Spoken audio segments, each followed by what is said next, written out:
여러분 안녕하십니까. 4월 9일 수요일 사사건건입니다.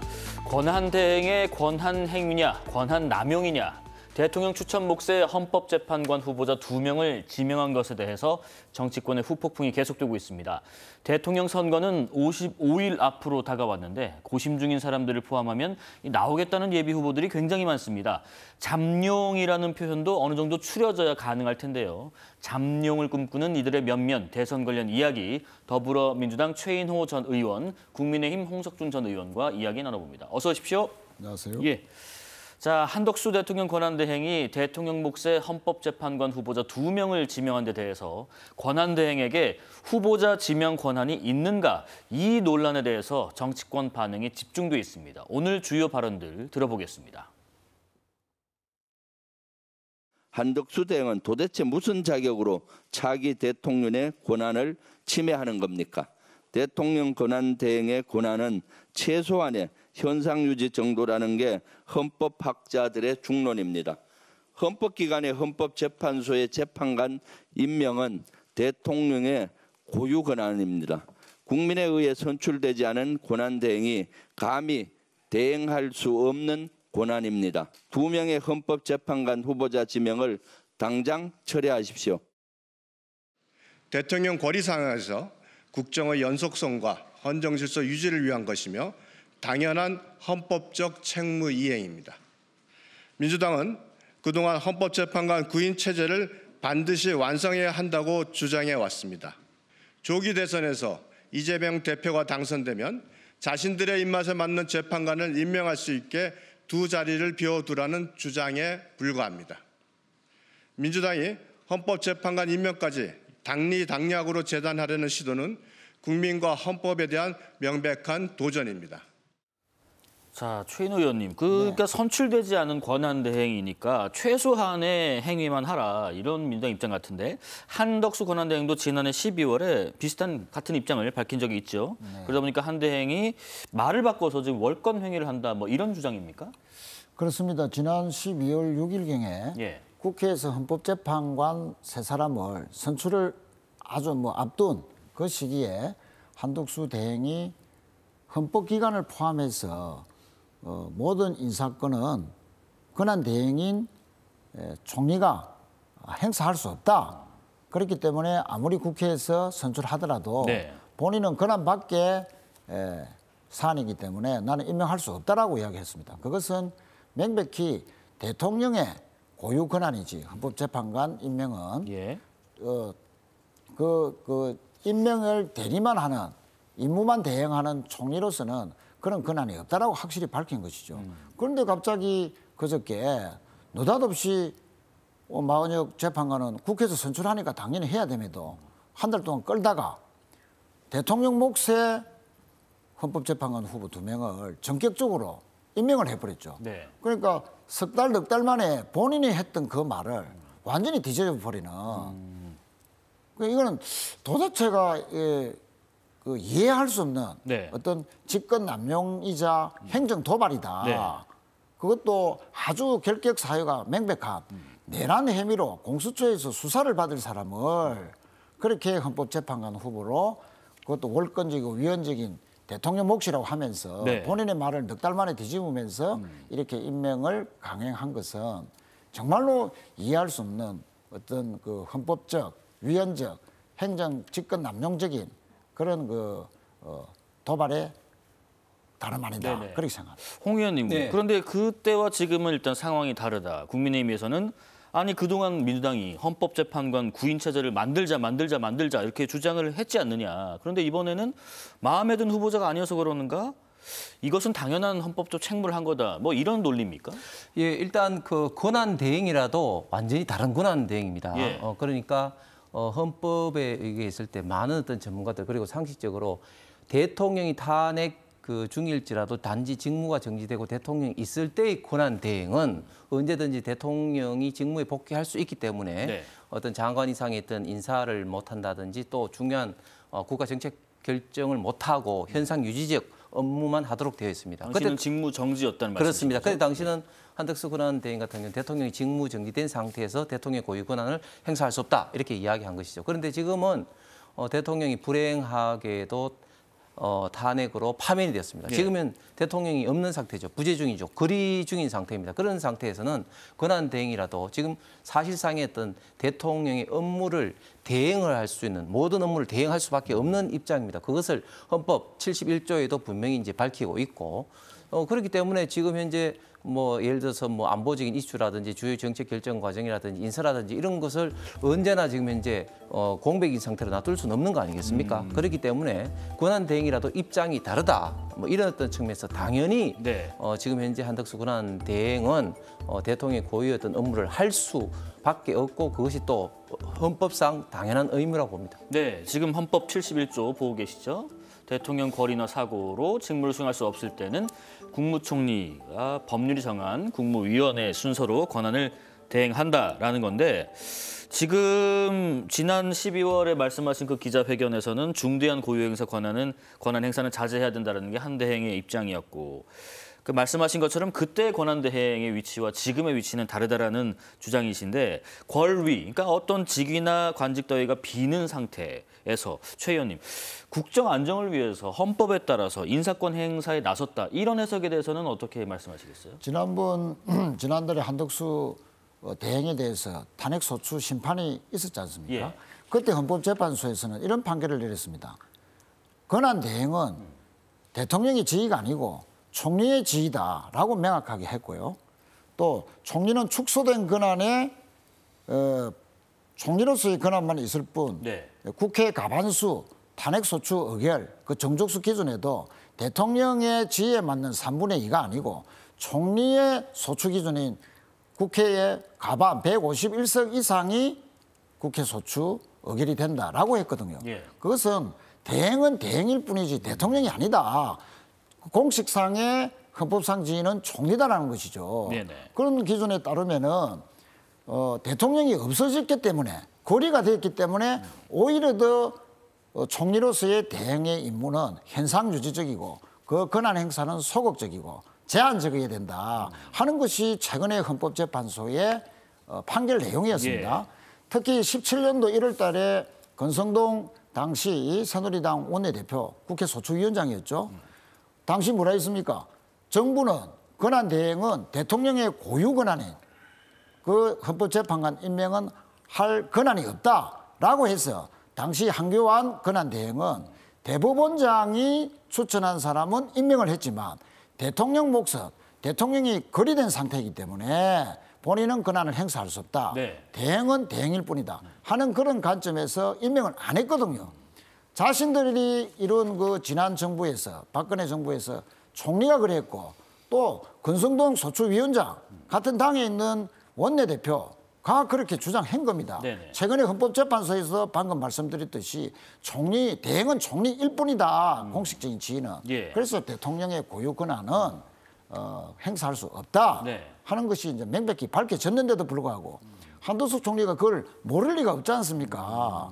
그런데도 그것을 강행한 것은 네네. 완전히 위헌적인 것을 알면서 의도적으로 국민을 향해서 도발을 한 것이다 네. 라고 밖에 볼 수가 없는 것이죠. 홍 의원님, 조금 네. 전에 그 최 의원님께서 사례도 한번 들어주셨습니다. 이게 탑 전례도 없다. 그러니까 2017년 당시에도 황교안 대행이 지명 몫을 차기 대통령께 넘기지 않았느냐. 이게 헌정사상 처음 있는 일인데 이거는 어떻게 우리가 해석해야 될까요? 저도 여기 오기 전에 이제 저도 뭐 헌법을 배웠지만 다시 한번 환기시킨다는 의미에서 제가 헌법 관련된 어떤 교수님들이라든지 많은 분들을 자문을 구했는데 이게 예. 헌법상 법률상 하등의 문제가 전혀 없다 하는 문제가 것을 없다. 다시 한번 네네. 확인을 했습니다.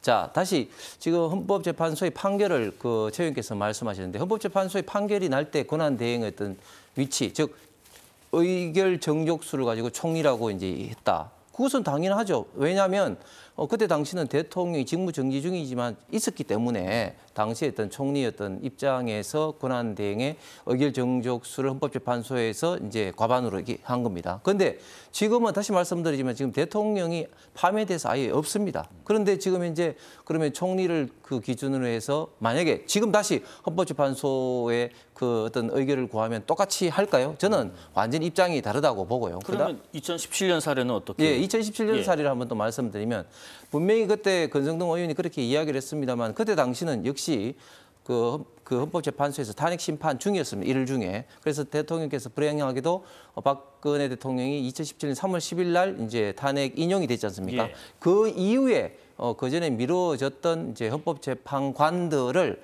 당시에 한교안 권한대행이 임명을 했죠. 네. 예, 임명을 했습니다. 뭐 대법원 어떤 추천에 대해서 이제 임명을 했습니다. 그런데 대통령 어떤 몫을 넘겼다? 그것은 명백히 사실이 아니다. 그래서 다시 말씀을 드리고 그때 어떤 사항 분명히 이제 그때 미루어졌던 것을 분명히 임명을 했다. 그런 점을 다시 한번 말씀드리겠습니다. 임명한 그 대목에서 예. 하나만 저 지금 화면에 나오지 않습니까?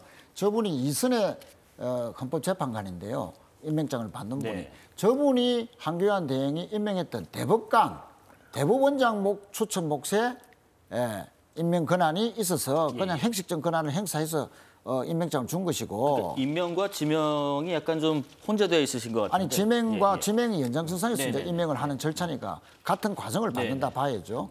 그래서 이제 임명장을 준 것이고 당시에 한교안 그 대행은 대통령이 사라졌기 때문에 대통령이 없는 상황에서 총리 일뿐인 대행이 대통령의 고유 권한, 대통령이 없는데 어떻게 고유 권한을 총리가 행사할 수 있느냐 대행이. 그래서 대통령 몫에 헌법재판관 임명을 안 했던 것이죠. 그걸 다시 한 번 더 항기시키고 싶습니다. 보충 질문 드릴게요. 그러면 당시의 상황 다시 한번 좀 짚고 넘어가면서 55일 뒤면 이제 새 대통령이 나오는데 그렇습니다. 지금 2개월 정도 남은 권한대행 이렇게 지명해서 임명까지 가는 것들은 알박기 아닌가 하는 비판도 있습니다.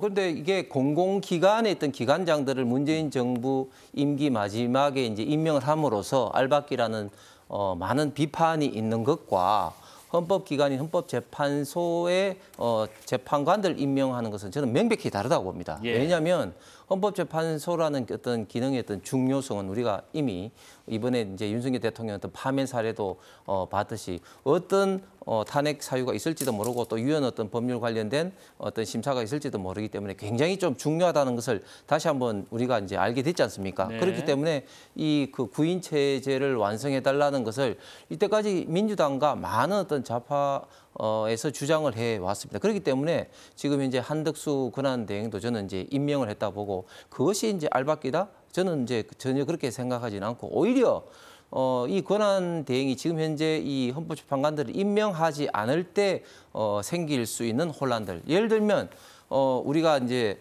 헌법 그 재판소에 최소한의 어떤 의사와 그리고 의결 정족수 최소한 7인 이상을 갖춰야 되고 하는 어떤 그런 것들이 해석에 따라서 여러 가지 혼란이 있을 수 있는 그런 어떤 사항인데 어떤 그런 사항을 과연 그럼 지금 현재 한덕수 권한대행이 방치를 하는 것이 오히려 맞느냐 하는 저는 비판을 받을 수밖에 없다. 그렇기 때문에 당연히 이게 이런 어떤 지명권, 임명권 행사를 했고 지금 거기에 대해서 또 민주당에서 지금 현재 그 관련된 어떤 권한쟁의라든지 그런 것을 지금 현재 검토를 하고 있으니까 네. 만약에 이제 그렇게 뭐 정작 뭐 문제를 하면은 이제 심판에서 저는 가려질 거라고 생각합니다. 예. 그러니까 잠깐 제가 정리를 하면은 요거 정리만 하고 넘어갈게요. 이명박 전 대통령 임명을 당시 했었던 박한철 헌법재판소장의 퇴임이 했을 때 그때 당시에 지금 당시엔 새누리당이었죠. 새누리당의 황교안 권한대행에게 후임자 임명을 촉구를 했었고 그때 이제 황 권한대행은 지명하진 않았고 반면에 그 박근혜 전 대통령 파면 직후에는 임기가 끝난 이정미 헌재소장 권한대행 당시 후임은 바로 임명을 했었고 이거는 대법원장 추천 몫이었기 때문에 그랬다는 거 제가 잠깐 정리를 하고 다음 쟁점으로 좀 넘어가 보겠습니다. 자, 또 하나 쟁점이 한덕수 권한대행이 지명한 재판관 후보자에게 헌법재판관으로서의 자격이 있는가 이 부분인데 오늘 국회 법사위에서 공수처장의 관련 발언이 있었는데 이것도 듣고 말씀 나눠보겠습니다. 내란에 지금 방금 말씀드린 재판 개입했던 한덕수, 내란 계속 옹호하고 있는 한덕수 구속 안 시킵니까?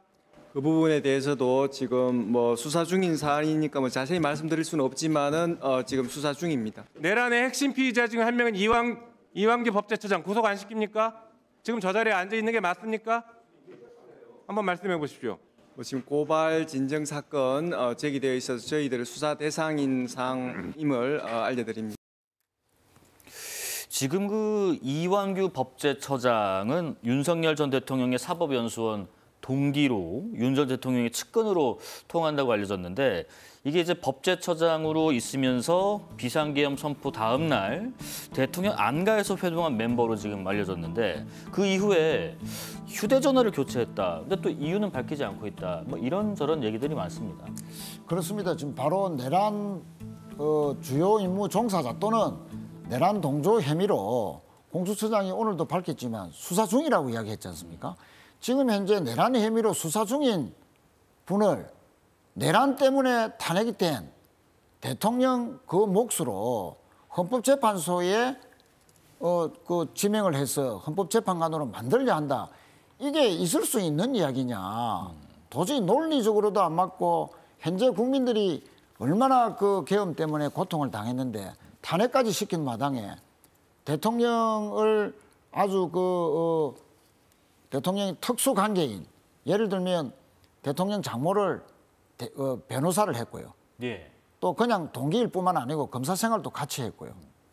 또 법제처장으로 임명까지 했고 이런 특수 관계에 있는 사람을 또 국민의힘 뭐 당적을 가졌다는 설도 있습니다. 예. 자 그렇게 편파적이고 윤석열 전 대통령과의 말 그대로 특수 관계인 사람을 그것도 내란 혐의를 받고 있는 사람을 아마 다 기억을 하실 겁니다. 그 계엄 다음 날 이상민 장관, 행안부 장관, 또 법무부 장관, 또 대통령실의 민정수석, 또 이 법제처장 유한규 네 사람이 안가에 회동을 했는데 네네. 회동이 끝나고 난 뒤에 기자들이 그 뒤에 알려져서 아니 그 계엄 이후에 어떻게 안가에서 그래 네 사람이 또 법과 관련된 분들이 모였느냐 이러니까 이상민 행자부 장관이 신세 탈행하려 했다. 근데 그 와중에 신세 탈행을 했다.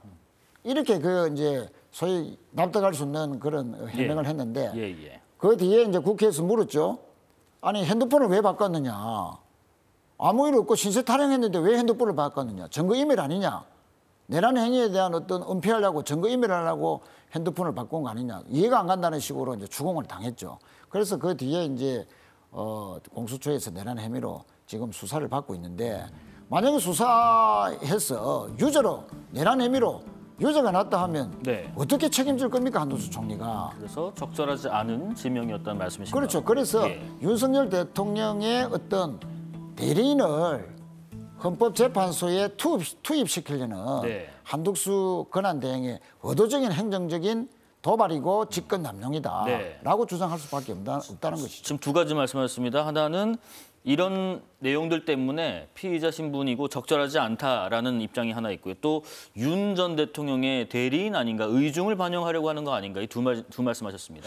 예, 일단 지금 민주당이 문재인 정부 초기에 했던 적폐청산 시즌2 같은 공포 분위기를 지금 만들고 있습니다. 예. 무슨 말인가 하면 지금 헌법재판소에서 윤석열 대통령을 탄핵 심판으로 파면한 것이지 내란이라고 입장한 것이 아닙니다. 지금 현재 내란 관련된 것은 지금 현재 형사법에서 지금 현재 재판이 진행 중이죠. 거기다가 지금 윤석열 대통령은 구속 자체가 잘못됐다. 즉 수사권이었고 뭐 여러 가지 어떤 절차적 문제점으로 인해서 구속 취소가 지금 된 상황입니다. 그런데 예. 지금 현재 민주당 의원들은 입만 열면 내란하고 내란 관련된 어떤 동조 세력이다, 잔존 세력이다 이렇게 이야기를 하고 있습니다.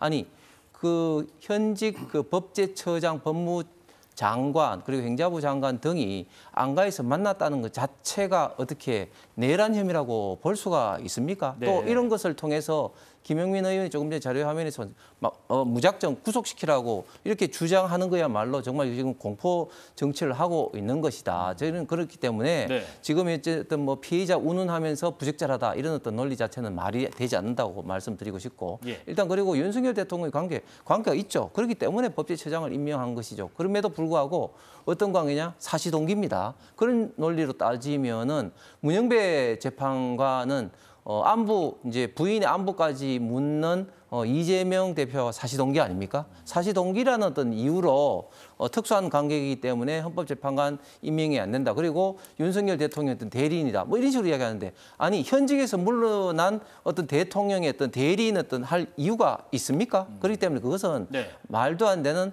민주당의 어떤 정쟁용 꼬투리에 불과하다고 생각합니다. 홍 의원님께 제가 요 질문 좀 드리고 또 여쭤볼게요. 지금 이렇게 좀 대립을 하다 보니까 이게 법적 절차적으로 어떻게 되는지가 궁금한 게 사실 대통령 몫의 헌법재판관은 국회 동의 물론 청문회 과정이 있긴 하지만은 필요하지 않아도 할 수는 있단 말이죠. 그런데 더더욱 그러다 보니까 권한대행이 대통령 권한을 행사하는 게 맞느냐 이런 논란을 한 번 더 얘기할 수밖에 없는 것 같습니다.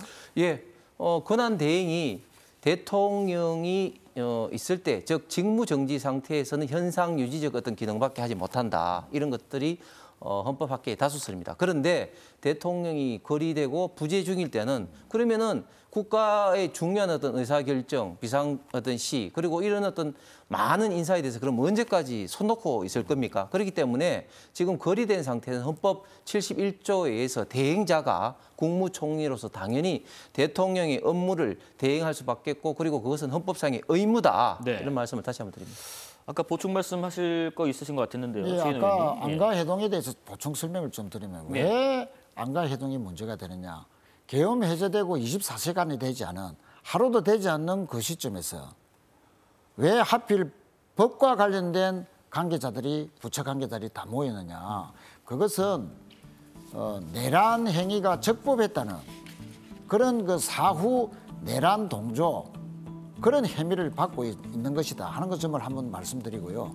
또한 당시에 계엄 해제하기 직전의 새벽에 국방부 장관을 결심지원실에서 윤 대통령이 상당히 질책을 하면서 왜 1000명을 투입시키려 했는데 군을 500명을 투입시켜서 그렇게 계엄 해제 의결을 못 막았느냐라고 닥달했고 2차 계엄에 대한 그 시사를 했다는 게 여러 가지 정언이 나왔지 않습니까? 그래서 이 안가해동에서도 지금은 계엄 해제를 했지만 그러나 2차 계엄은 얼마든지 내릴 수 있는 그런 법적 검토를 한 거 아니냐는 의혹을 받은 것이죠. 그러면 아무런 그 문제가 없는 해동이었다면 왜 삼청동 그 비밀스러운 안가에서 만났는지 또 핸드폰을 왜 바꿨는지 이거는 명백하게 뭔가 의심받을 수밖에 없는 그런 정황이 아니냐. 네네네. 그래서 지금 공수처가 내란 혐의로 수사하고 있다. 그러다 보니까 지금 이 최 의원님 주장대로라면 부적절한 인사를 지명한 것은 알박기다 이렇게 생각하시는 건가요? 그렇죠. 예. 그냥 사실동기라 해서 그런 것이 아니고 아까도 말씀드렸듯이 그 말썽 많았던 대통령의 장모의 법률 대리인이었고 또 검사 생활도 또 같이 했습니다. 예. 또 대통령 후보 시절에 법률 대리인까지 했습니다. 또 국민의힘에서 지금 확인 안 해주고 있지만 국민의힘 당원이었다는 것이 상당히 지금 주장이 많이 되고 있거든요. 그 국민의힘은 당원이 아니라면 밝히면 됩니다. 그런데 아직까지 마니터리 되더라 밝히질 않고 있어요. 당원인지 아닌지. 네.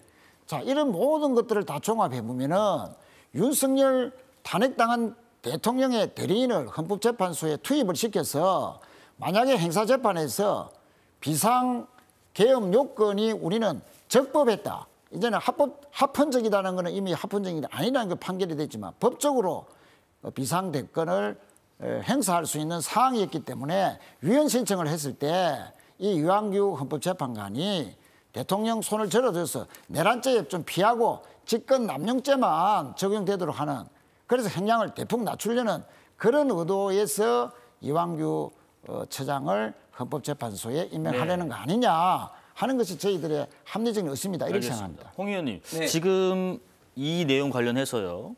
헌법 소원 또 효력 정지 가처분 신청 현재 접수됐다는 소식도 있는데 이거는 결과를 어떻게 전망하시나요? 저는 보나 관련돼서 민주당의 주장에 대해서 각하 내지는 기각할 것이라고 헌법재판소가 결정할 것이라고 생각합니다. 왜냐하면 이와 유사한 결정을 이미 내렸죠. 예를 들면 과거에 이제 마은혁 어떤 재판관에 대해서 그 우원식 의장이 권한쟁의와 지위 확인 소송을 냈지 않습니까? 네. 거기에 대해서 지위 확인에 대해서는 헌법재판소 전원일치로 이것은 행정부의 고유 권한이기 때문에 이것은 헌법재판소가 판단할 사항이 아니라고 각하 결정을 전원일치로 내렸습니다. 네. 이번에도 거의 제가 볼 때는 유사한 어떤 결정이 나오리라고 봅니다. 이제 짧게 딱 한 가지만 말씀을 좀 드리겠습니다.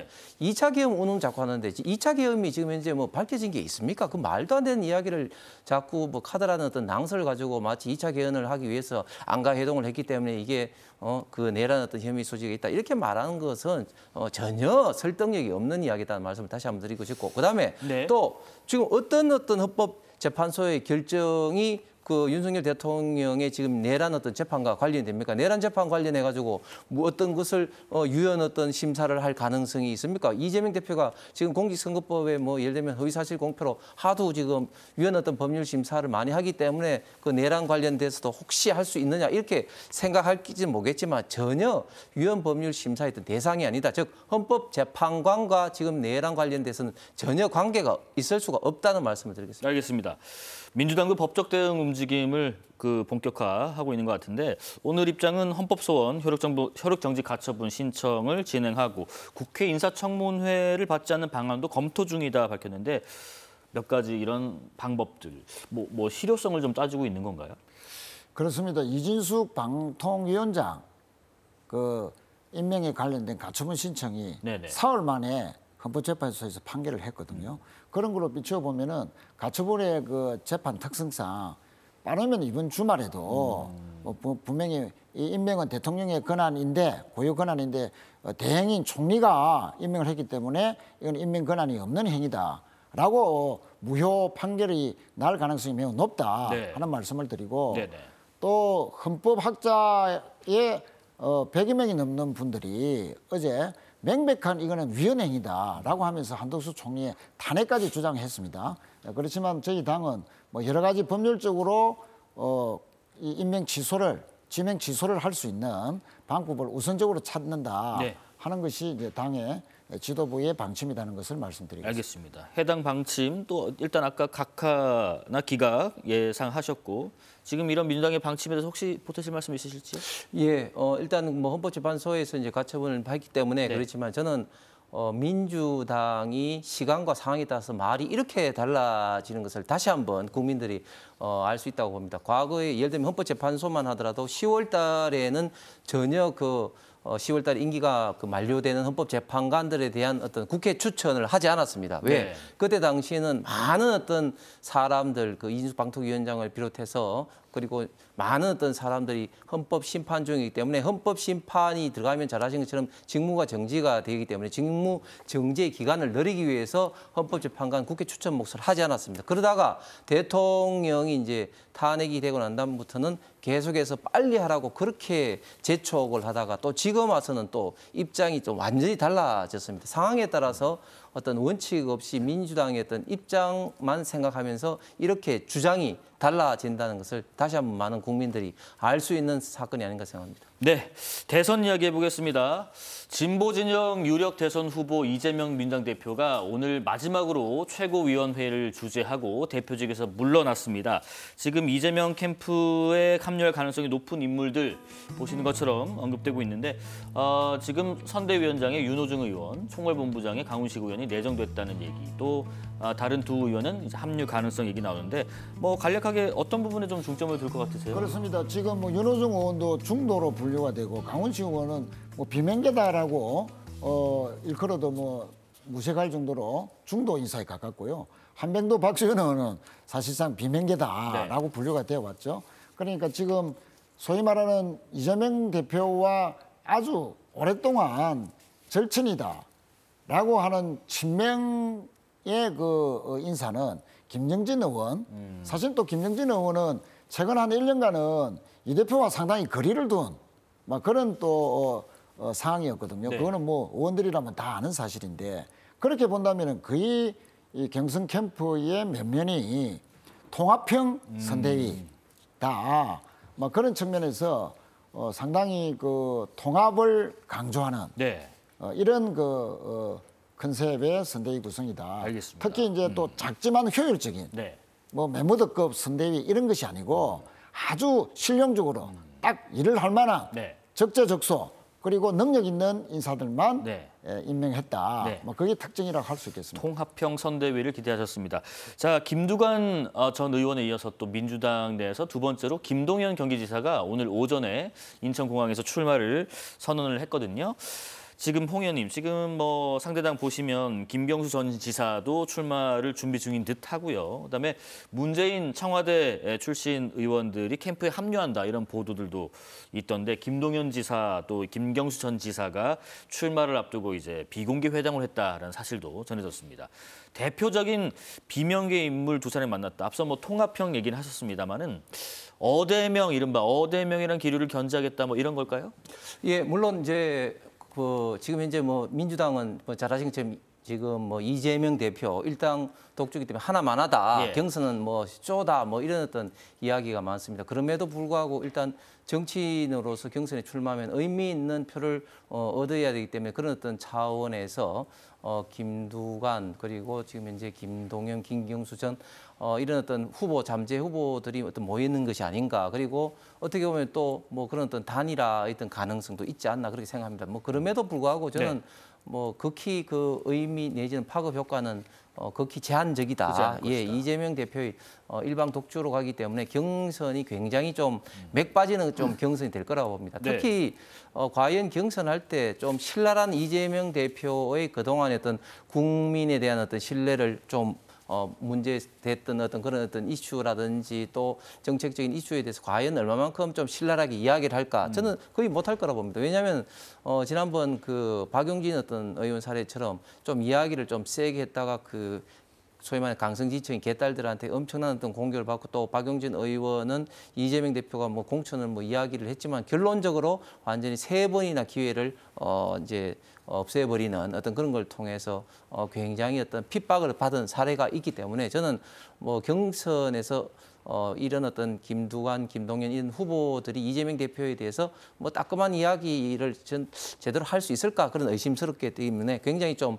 맥 빠진 어떤 사이다 같은 그런 어떤 경선이 될 거라고 예상을 합니다. 뭐 어떻게 될지 앞으로 한번 보죠.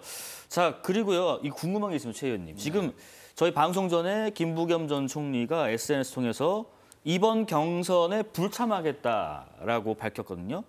근데 이제 이 지금 보시는 것처럼 나오고 있거든요. 이번에 민주당 대선 경선에는 저는 참여하지 않기로 결정했습니다 하면서 정권 교체를 위해서 국민 여러분과 함께 하겠습니다라고 했는데 불출마하겠다라는 걸로 시사가 되는데 이게 혹시나 또 경선에 참여하지 않기로 결정했다는 워딩 때문에 민주당 내 혹시 뭐 경선 룰이 마음에 안 들어서 뭐 다른 식으로 나오시는 건가? 헷갈립니다. 뭐 경선 룰 때문에는 아니고요. 예. 제가 알기로는 그 김부겸 전 총리가 제3지대에서 네네. 동의하는 후보들끼리 오픈 프라이머리로 후보를 선출하고 그럼 동의하지 않는 당에 있는 만약에 이재명 대표가 참여하지 않으면 민주당이 후보가 됐을 때 제3지대에 있는 후보하고 마지막 결선을 치르자 하는 그런 뭐 구상을 이른바 제3지대 구상을 가졌었던 것 같은데 네. 뭐 김동연 지사도 저희 민주당에서 이제 출마하기로 결심을 해버렸고 또 조국 혁신당도 후보를 반드시 내겠다 하는 그런 것이 아직 뚜렷하지 않는 상황에서 제3지대에서의 동력이 사실상 좀 사라졌다. 그런 측면에서 본인이 바랬던 어떤 경선 판도가 이제 달라졌다. 막 이런 판단 하에서 사실상 불출마 선언을 한 것 같은데요. 실제 좀 아쉬운 것은 경륜이라든지 또 화합형 지도력으로 상당히 부드러운 카리스마를 자랑했던 김부겸 총리가 이렇게 뭐 불출마 선언을 한 것은 상당히 좀 아쉽다 하는 말씀을 드리겠습니다. 알겠습니다. 국민의힘은요. 국민의힘 선관위는 5월 3일에 다음 달 3일에 대선 후보를 선출하겠다 발표를 했습니다. 국민의힘에서는 대규모 출마 러시가 이어질 거란 전망도 있는데 어제 안철수 의원에 이어서 오늘은 김문수 전 장관이 국회에서 대선 출사표를 던졌습니다. 홍 의원님, 지금 조기 대선 레이스에서 국민의힘의 준비 속도가 조금 더 빠른 것 같기도 하고요. 지금 거론되는 출마자만 현재까지 대략 15명 정도 되던데 지금 경선 참여자를 줄이는 컷오프 방식에서 벌써부터 관심이 높습니다. 국민의힘 선관위는 1차 예비 경선에서 민심 100% 반영 안도 검토했다는데 혹시 듣는 얘기 있으십니까? 예. 민주당이 좀 김 빠진 사이다 맛이라면 저희는 너무 많은 분들이 와서 좀 치열한 그런 경선 무대가 펼쳐질 것 같습니다. 예. 앵커가 말씀하신 것처럼 저희가 지금 이제 뭐 자천 타천 이미 선언하신 분 그리고 곧 선언하실 분 합쳐서 15명 내외가 될 것 같은데 그래서 원래는 예비 경선 1차 경선하고 본 경선을 하기로 했는데 그렇죠. 한 번 더 경선을 더 하기로 했습니다. 그래서 1차 예비 경선, 2차 예비 경선하고 이제 본 경선으로 나갑니다. 예. 본 경선에는 뭐 이것을 뭐 3명 할지 4명 할지 지금 또 양자로 하자 그런 다양한 이야기가 나오고 본 경선은 지금 당헌 당규에 따라서 50대 50으로 지금 당헌 50%, 여론조사 50% 이렇게 돼 있는데 예비 경선은 반드시 또 50대 50% 할 필요가 없습니다. 그러다 보니까 지금 선관위에서 고심하는 것은 최대한 흥행적인 면, 특히 국민들의 관심을 좀 끌기 위해서 100% 여론조사를 하는 게 어떠냐 하는 안이 나와서 선관위에서 당 선관위에서 이 문제에 대해서 심도 있게 지금 현재 논의하고 있는 것으로 알고 있습니다. 그러면 혹시 일부 지지층 반발이 좀 있지 않을까요? 그 일반 민심 100% 반영을 만약에 한다면요? 그렇습니다. 그 부분에 대해서 굉장히 좀 민감한 이슈일 수밖에 없고 100% 여론조사를 하더라도 또 예를 들면 이런 역선택 방지 조항을 어떻게 넣을 것인지 말 것인지부터 시작해서 상당히 좀 민감한 이슈. 특히 100% 여론조사가 아니라 예비 경선 때는 당헌 20 내지 30 하면서 또 여론조사 비중을 더 늘리자 이렇게 다양한 안이 많이 지금 논의되고 있습니다. 알겠습니다. 노태학 중앙선관위원장이요. 6월 3일 21대 대통령 선거를 앞두고 오늘 대국민 담화를 발표했습니다. 아직도 부정선거 논란은 좀처럼 잦아들고 있지 않습니다. 수많은 부정선거 소송이 대법원에서 근거 없다고 밝혀졌음에도 계속되는 이런 주장에 안타까운 심정입니다. 어려운 정치 환경에서 치러지는 이번 대통령 선거의 중요성을 깊이 인식하고 있으며 투개표 절차를 더욱 투명하게 공개하여 국민 신뢰를 높일 수 있도록 노력하겠습니다. 준법 선거를 실천하며 실현 가능한 정책과 공약으로 경쟁하고 선거 결과에는 깨끗하게 승복하는 모습을 보여주시길 바랍니다. 자, 내일 선관위가요. 투개표 절차 시연회도 연다고 합니다. 두 분께 간략히 여쭤보겠습니다. 최 의원님, 선관위뿐만 아니라 정치권의 노력도 필요하지 않나. 이 어떤 바른 선거를 위해서요. 그렇습니다. 윤석열 대통령이 부정선거 일종의 망상에 빠져서 계엄을 일으켰지 않습니까? 지금 이 시국에 이 선관위의 투개표 시스템은 총 40만 명이 동원이 됩니다. 그리고 각 캠프에 있는 비서진들이 또 캠프의 주요 종사자가 현장에 투개표 다 가서 특히 개표 현장에 가서 실시간으로 캠프에 다 알려줍니다. 그 투표함 하나가 결과가 나오면 500대 30이다, 300이다 하면 다 나오거든요. 그러면 캠프에서 다 이렇게 기록한 것을 나중에 발표한 것을 다 대조를 합니다. 그런데 40만 명이 다 감시하고 있고 캠프까지 다 실시간으로 점검하고 있고 최종적으로 마치면 또 점검하는데 어떻게 해서 지금 이 현 상황에서 부정선거가 있다고 할 수 있느냐. 그래서 윤석열 대통령이 주장했던 22대 총선 그 결과를 부정하려고 들고 나온 부정선거 망령은 이제는 끝내야 되고 알겠습니다. 물론 선관위도 철저하게 감시하고 조그마한 실수도 없어야 되겠습니다만은 근본적으로 투표 결과를 부정하는 행위는 이제는 없어야 된다. 강조드리고 싶습니다. 홍 의원님도 간략히 부탁드리겠습니다. 네. 방금 최 의원께서 말씀하신 것은 본투표 관련된 것이고 사전투표 관련된 것은 그렇게 진행을 되고 있지 않죠. 그리고 전 세계적으로도 지금 많은 온라인 사이버 보안으로 인한 재선거가 많이 일어나고 있습니다. 그렇기 때문에 지금 노태학 선관위원장 같은 경우는 저런 식으로 이야기할 것이 아니라 지금까지 제기해왔던 문제들을 어떻게 지금 더 보완했는지 국민들에게 안심을 시켜주는 그런 조치가 필요하고 특히 지금 2,800명 가량 되는 선관위 직원 중에 인사 채용 문제가 거의 800몇 건이나 발생하지 않습니까? 그런 문제에 대해서 재발 방지 및 사과의 한마디도 없이 저런 식으로 한다? 저는 굉장히 선관위원장으로 국민들에게 저는 모습을 보여주기에는 좀 상당히 미흡하다. 앞으로 더더욱 어떻게 더 진짜 분골쇄신해서 이런 중요한 선거 관리를 할 것인지에 대한 다짐의 모습을 앞으로 더 좀 보여야 될 것 같습니다. 예, 지금까지 정치권 소식 더불어민주당 최인호 전 의원, 국민의힘 홍석준 전 의원과 이야기 나눴습니다. 고맙습니다.